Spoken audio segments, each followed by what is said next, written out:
श्री कृष्ण गोविंद हरे मुरारे, हे नाथ नारायण वासुदेव।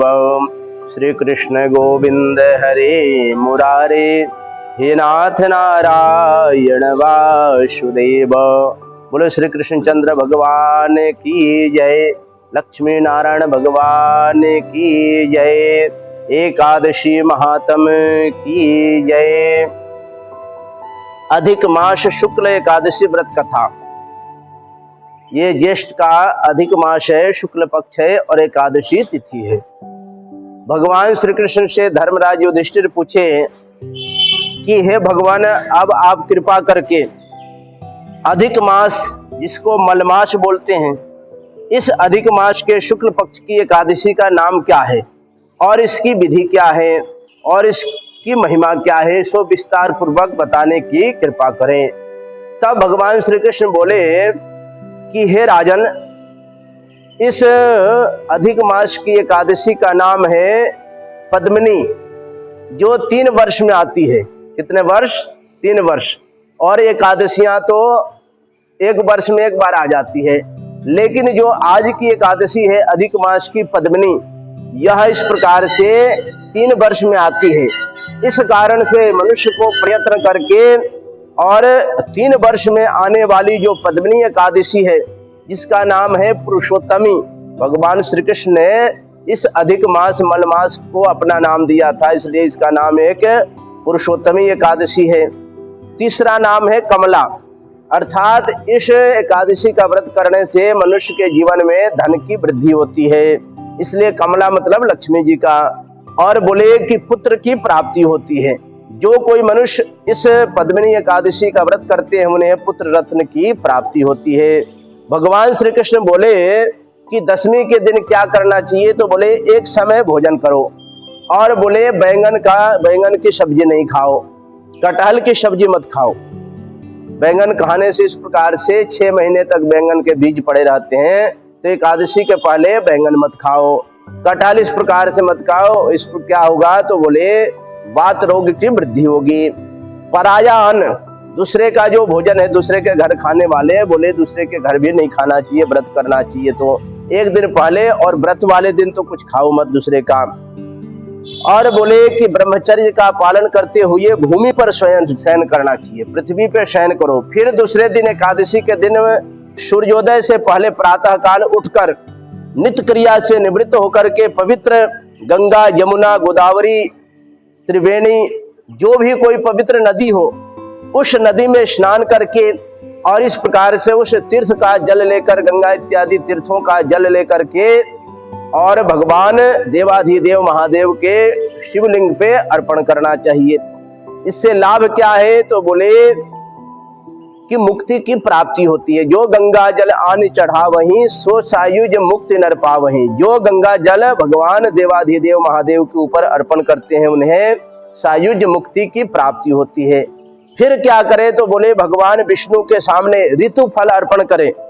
ऋतु फल उस समय का फल है इस प्रकार से, और उसको ऋतु फल अर्पण करके धूप दीप नैवेद्य, इस प्रकार से इन 2 सारी वस्तुओं से केशव और शिव जी का पूजन करें।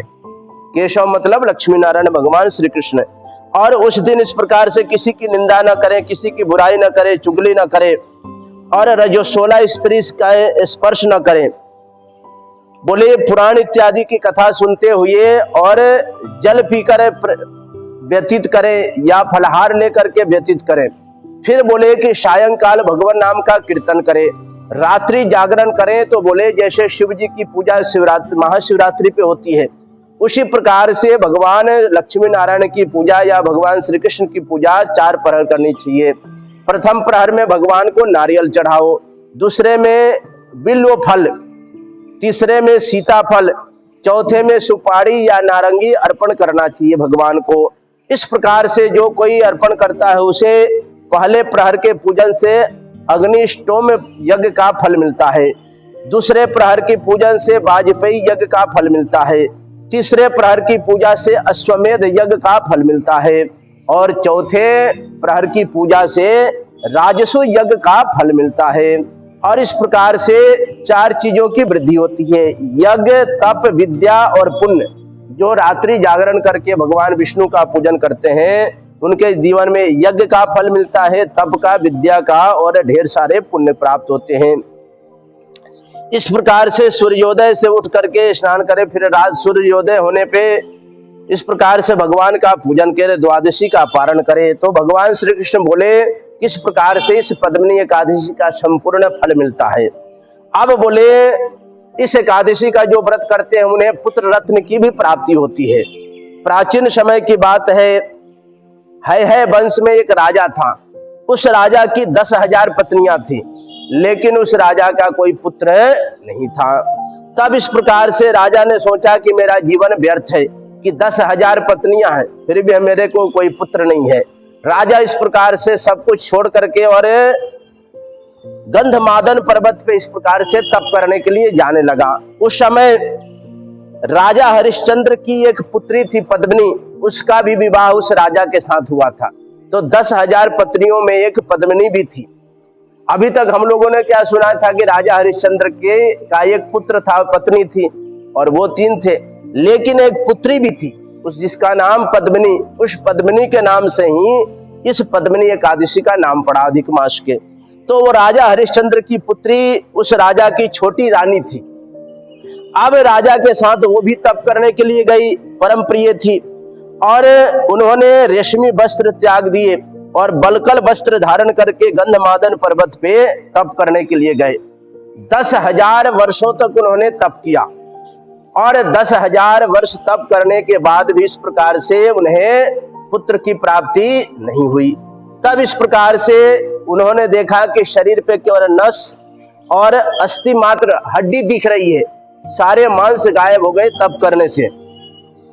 तब इस प्रकार से अत्रि मुनि की जो धर्मपत्नी थी अनुसुईया जी, जो तीनों देवताओं को बालक बना दी थी, उन माता अनुसुईया के पास जाकर के और उन्होंने पूछा क्या करूं। तब उन्होंने बोला कि जो अधिक मास में पुरुषोत्तमी एकादशी पद्मिनी एकादशी आती है, इस पद्मिनी एकादशी का तुम व्रत करोगी तो तुम्हें पुत्र रत्न की प्राप्ति होगी।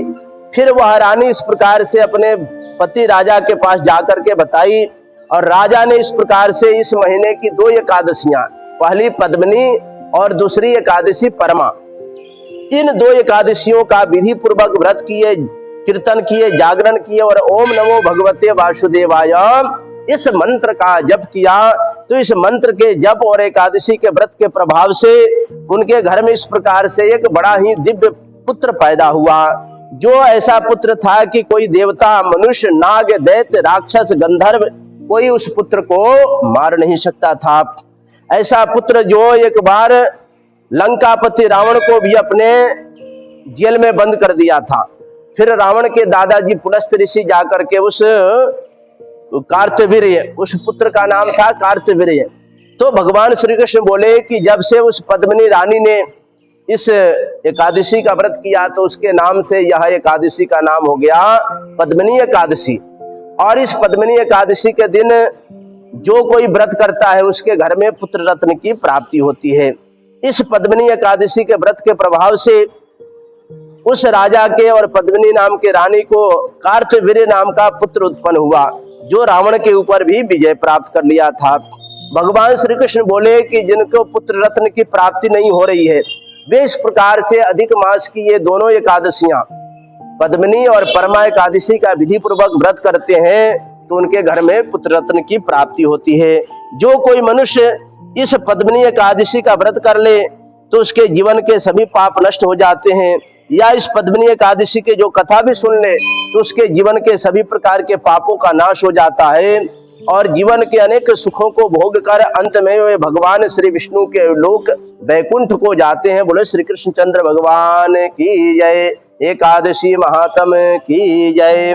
श्री कृष्ण गोविंद हरे मुरारे, हे नाथ नारायण वासुदेव। बोले लक्ष्मी नारायण भगवान की जय। एकादशी महात्म की जय।